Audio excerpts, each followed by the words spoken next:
Right now on Sunrise, the man accused of hitting and killing a 14-year-old riding his bike is now in jail. Hear from his lawyers and the family of the boy who died. Plus, day 5 of the Delphi trial is set to begin in Carroll County. We're getting a look at one of the most talked about pieces of the evidence in the case. Colder weather is on the way, and you're probably seeing more fall leaf change. We're going to let you know the status of the fall leaves as they stand right now. Live from 13 News, you're up with Sunrise. Well, welcome everyone. It is 4 o'clock on your Wednesday morning. Thanks for starting your day with us here on 13 Sunrise. I'm Matthew Foltz alongside Matt Standridge. And boy, it is off to another crazy week here in Indy. We've had warm weather, cold weather, and now you were saying we're actually getting ready to see the leaves. If you're a fan of watching the fall leaves, it's going to be the peak season, right? Yeah, all this flipping between the warm and cold is helping to accelerate that fall leaf change. Okay. We're starting to get our first peaks of fall colors in northern Indiana. We have officially reached peak. I'm going to show you that map in a moment, but first, let's take a look at some of the sky cams across central Indiana. Lots of 50s out there this morning, but if you look closely, you can really see some vibrant colors in some of these cameras. Look there at just south of Eagle Creek. Country Club of Indianapolis got some good fall leaf color there. Then you headed to Decatur County, Greensburg, good color there as well. So this is the latest just coming in this morning. We now have reached peak conditions in northern Indiana and for parts of central Indiana, especially once you get out farther east. We've had some colder mornings in Wayne County and Henry County and then Delaware and Randolph counties as well. So we've included peak for you guys too. Getting close, higher color for most of central Indiana around Indy, and then places south towards IU. We are expecting these conditions to last about a week or two, so more of these peak fall colors will push off to the south. But you may notice not everything is super vibrant. We've got some great fall colors out there, of course. We always do. But some places it seems a little bit dull, and a lot of that is due to the dry weather and some of the heat stress we had, with some of the warmer weather we had really early into the fall season. And then Hurricane Helene had to help blow a lot of the fall leaves off as well. This is a current look at our burn bans. A new burn ban was listed for Morgan County, so Martinsville, Mooresville. We've got more burn bans now in place as well. So this may continue because we don't have a whole lot of rain in the forecast. Right now we're in the 50s. It's dry, a little bit breezy here and there with that southwest wind. Slowly has decreased now to about 10 to 5 miles per hour.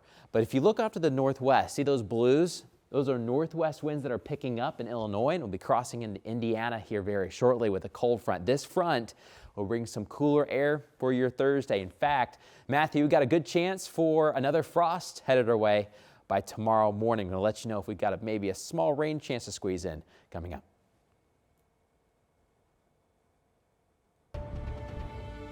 All right, thanks, Matt. Well, day 5 of the Delphi trial will begin in just a few hours. But yesterday we got to listen in on one of the most talked about pieces of evidence. Audio captured on Libby German's phone the day she and Abby Williams were murdered. Police believe the video captured is the voice of their killer. We had never seen the full 43 seconds until now. The audio is now a major part of the Delphi trial and the case against Richard Allen. The jury and those inside the courtroom got to watch the full video yesterday. Now, prosecutors say the man in this video is the guy who they call the bridge guy. And yesterday we got to hear witness testimony from people who might have seen him. This morning, our Scott Swan breaks down what they said and what the full video entails. Jurors saw the entire recording today and then heard investigators talk about how they analyzed that crucial video and audio.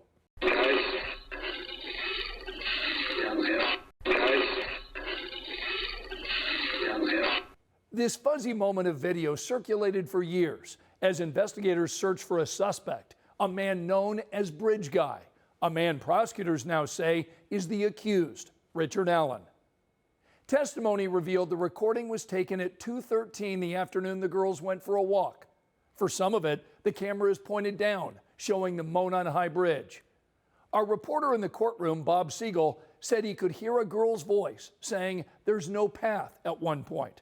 He learned that voice is Libby's. An investigator said his examination detected a male voice saying down the hill.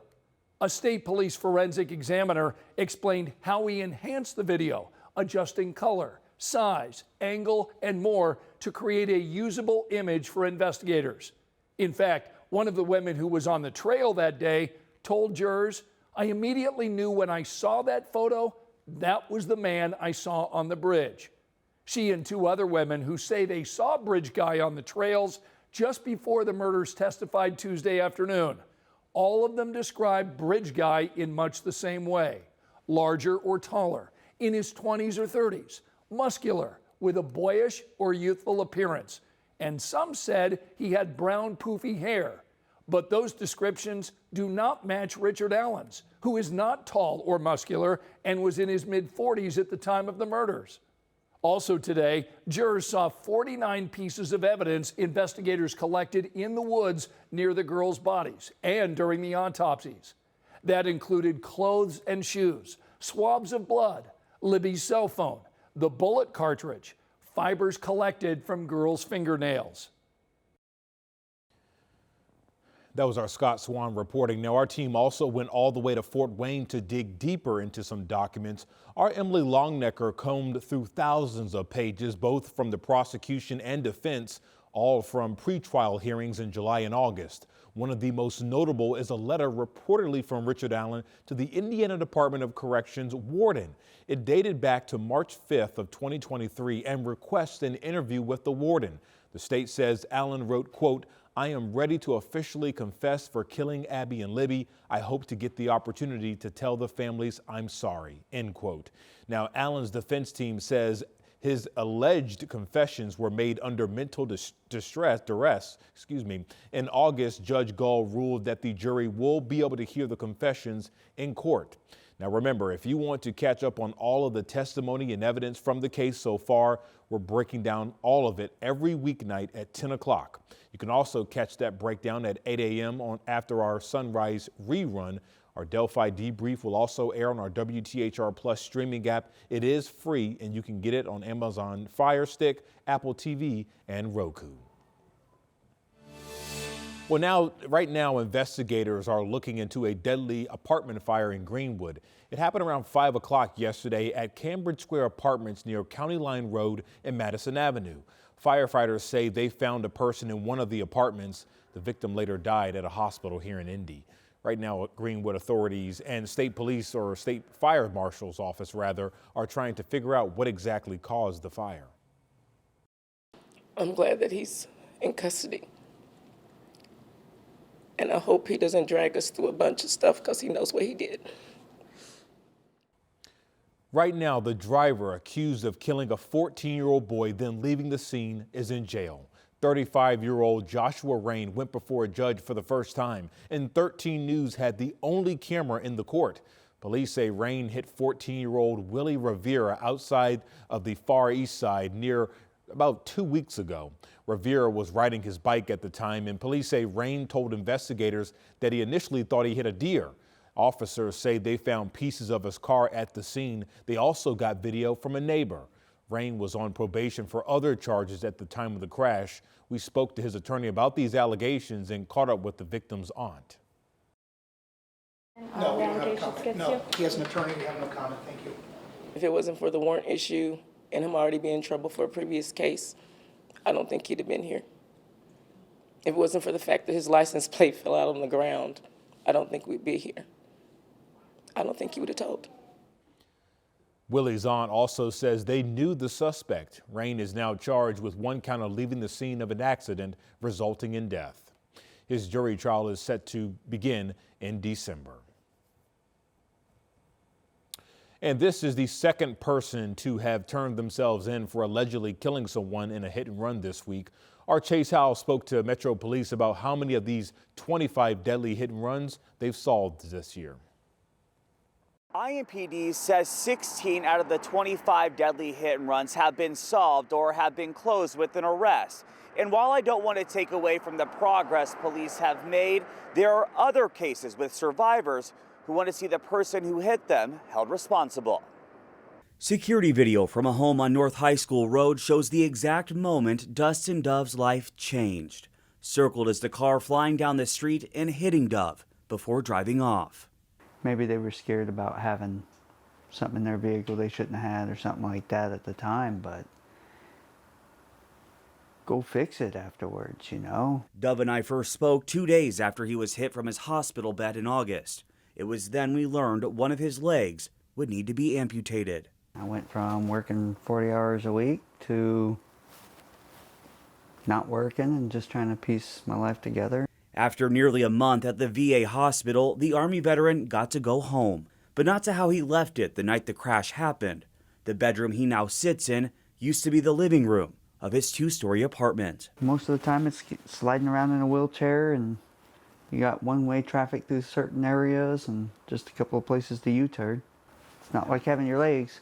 Though it's not being in a wheelchair or where he sleeps at night that bugs him. Dove says it's the fact that he can't play outside like he used to with his 7-year-old daughter. Every time we went out and walked the dogs, I had her on my shoulders. She loved it, and I think that was one of the first things that she asked about after my leg was gone, was whether or not riding on my shoulders was over. In Dove's hands, the glasses he was wearing the night he was hit. He says they serve as a reminder of what happened. But as he looks at himself in the mirror, little hearts taped onto it serve as his biggest reminder that he's loved. Dove says he should be in a prosthetic within the next 6 months. Now, as for the person who hit him, police say they're still looking for that driver. Reporting here in Indianapolis, Chase Howell, 13 News.